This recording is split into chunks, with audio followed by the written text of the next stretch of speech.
America's wealth grew by 60% in the last 6 years. That's over $30 trillion.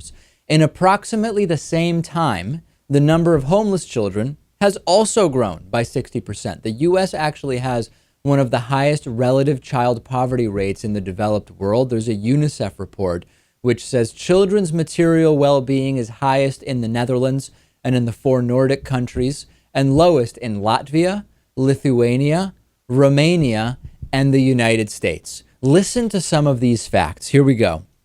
Over half of public school students are poor enough to qualify for lunch subsidies. Almost half of black children under the age of 6 are living in poverty. Nearly half of all food stamp recipients are children, and they average about $5 a day for their meals before the 2014 Farm Bill cut $8.6 billion over the next 10 years from the food stamp program.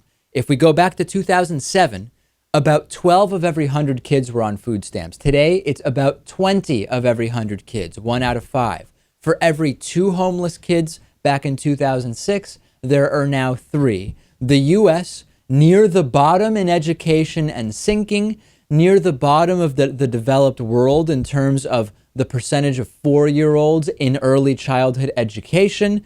And now, Lewis, poverty, huge issue. Why can't we figure this out?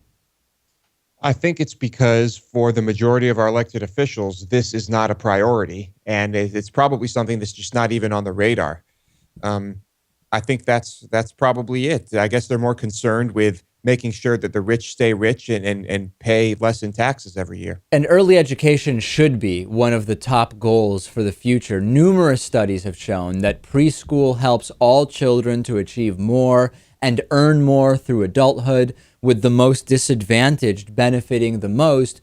But we're going in the opposite direction. Head Start recently hit with the worst cutbacks in history. Child poverty growing and growing and growing. This is not only immoral, it's optional. And that's the most frustrating thing about this, that it is not just an issue of immorality.